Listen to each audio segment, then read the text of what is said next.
Welcome to the Explainer. If you have ever struggled to make a new routine actually stick, well, you are entirely in the right place. Today, we're diving deep into the fascinating biology behind our behavior to figure out how we can finally make our daily goals last. We're going to learn how to essentially hack our own brains to our absolute advantage.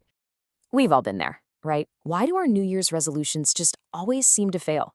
Come mid-February, we end up feeling incredibly guilty when we drop that shiny new routine, whether it's hitting the gym, reading more, or just eating a bit healthier. We sit there telling ourselves that we lack discipline, that we're inherently lazy, or maybe we just didn't want it badly enough. But here's the truth. Failure isn't about a lack of willpower at all. It's about a lack of strategy. We are actively fighting our own biology instead of working with it. So to fix this, today we're going to cover 5 key areas: the willpower myth, rewiring your brain, the habit stacking formula, the temptation bundling hack, and finally, the golden rules for lasting habits. Let's jump right in. Part 1, the willpower myth, and why forcing it just doesn't work. Let's start with the fundamental problem we all face. Sheer force of will is only going to get you through maybe a few weeks of a new habit before total exhaustion sets in. Willpower is a heavily finite resource. When you rely on it completely, you're essentially white-knuckling your way through life, just crossing your fingers that your motivation outlasts your fatigue. And spoiler alert, it rarely does. Get this, UCLA Health actually found that people whose desired habits were of the I will variety were vastly more successful than those who approached resolutions with an I won't mindset. You literally can't just forcefully delete a bad habit from your brain through sheer restriction. You have to actively, positively wire in a new one. Telling yourself, I won't eat junk food, forces all your mental energy on deprivation, which drains your willpower so fast. But saying, I will eat an apple at 3 p.m. gives your brain a highly specific, actionable, and positive target. Section 2, rewiring your brain, moving from conscious effort to autopilot. To truly understand how these habits form, we actually have to look past psychology for a second and look at what physically happens inside your brain when you learn something brand new. It comes down to a natural process called synaptic pruning. This is where unused neural connections weaken while the frequently used connections get stronger. Your brain is incredibly efficient. Every single time you repeat an action, you walk down a neural pathway. Think of it kind of like a path through a dense, overgrown forest. The very first time you walk it, you're hacking through thick brambles with a machete. It's exhausting, it's slow, and honestly, you probably just want to turn back. That the more you walk it, the clearer it gets. Soon it's a dirt trail. Then it's a paved road. And at the exact same time, the old paths you stop walking, they just naturally overgrow and fade away. This is your brain literally rewiring its physical structure based on what you do every single day. When you first start that new habit, your prefrontal cortex is working overtime. This is the conscious decision-making part of your brain, and it burns a massive amount of caloric energy. Think about the first time you learned to drive a car. You were hyper-aware of the mirrors, the pedals, the steering wheel. You were probably totally drained after just 10 minutes. But eventually, through repetition, that control shifts to a region deep inside your brain called the striatum. The striatum is basically your brain's autopilot. It runs routines with almost zero conscious effort. Now you can drive all the way home from work and barely even remember the trip. Our entire goal in habit building is to move an action from that exhausting prefrontal cortex right over to the effortless striatum. Now, here's a reality check. Research shows it actually takes anywhere from 18 to 200 days to fully form a habit and hand it over to that autopilot striatum. So if you drop a resolution after just a month, I really want you to hear this. It is not a moral failure. It is literally just biology taking its sweet time. You just haven't walked that forest path enough times yet to pave the road. Part 3, the habit stacking formula, piggybacking on existing routines. The crucial point here is how we can actually speed up this rewiring process so we don't just give up before day 200. And we do that using a remarkably powerful, heavily researched technique called habit stacking. The golden formula is simple. After I do my current habit, I will do my new habit. This brilliantly leverages your brain's existing, well-worn neural pathways. Instead of trying to carve a brand new path in that forest from scratch, you find a massive 8-lane highway that already exists in your brain, and you just build a tiny little off-ramp.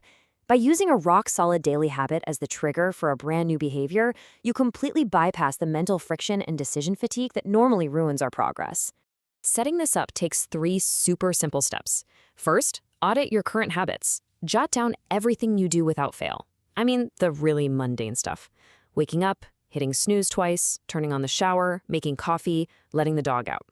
Second, choose one of those actions as your rock-solid anchor habit. It has to be something you do every single day without even thinking. Third, seamlessly attach a tiny new task right to it. In practice, this looks like this. After I pour my coffee, I will write my 3 priorities for the day. Or, after I brush my teeth, I'll do 10 push-ups. Notice how incredibly specific these are. Taking a predictable, established daily action instantly triggers a productive new behavior. You eliminate decision fatigue entirely because the anchor habit makes the decision for you. You don't have to debate when you're going to do those push-ups. The moment the toothbrush goes back in the holder, boom, the cue is automatically triggered. Section 4, the temptation bundling hack, making the hard things irresistible. Okay, stacking is amazing, but what if the new habit is something you absolutely dread doing?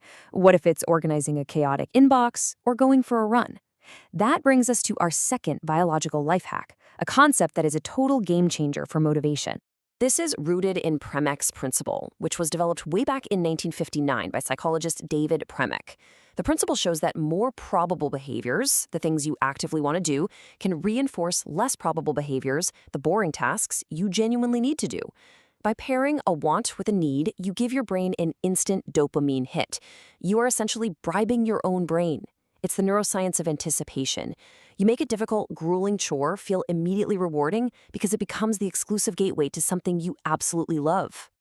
You can easily map this out in your own life by listing your pleasurable activities, your wants, right alongside your necessary tasks, your needs. Let's say you love binge watching a specific show on Netflix. Make a strict rule. You can only watch that show while running on the treadmill. If you have a favorite podcast, like this explainer right here, you only listen to it while doing household chores. By strictly matching an enjoyable activity with a necessary task, you create a psychological lubricant, completely removing the friction of getting started. You can actually fuse both of these frameworks together into something called temptation stacking. You use the habit you need to complete as the gateway to unlocking the pleasurable activity you want to do. Just imagine a morning routine where your alarm goes off, and after you make your bed, which is your anchor habit, you immediately do 5 minutes of stretching, the habit you need. Once that stretching is done, it unlocks the habit you want, enjoying your favorite gourmet coffee while reading a chapter of a thriller. The brain absolutely loves this immediate, predictable reward system. Before long, you'll actually find yourself looking forward to the stretching just to get to that coffee. Section 5, rules for lasting habits. These are the golden rules for flawless execution. Because now that you have these 2 incredible tools, stacking and bundling, we need to talk about executing them so your new behaviors stick long-term, instead of just fading away by next weekend. The absolute most critical rule is the 2-minute rule. When you begin a new stack, your new habit must take 2 minutes or less. Seriously, do not stack a 45-minute high-intensity workout onto your morning coffee. Your brain will immediately rebel against that massive commitment. Instead, stack putting on your running shoes. Starting incredibly tiny prevents your prefrontal cortex from getting overwhelmed and guarantees the consistency you absolutely have to rewire those neural pathways. To make sure these really stick, there are just a few final rules.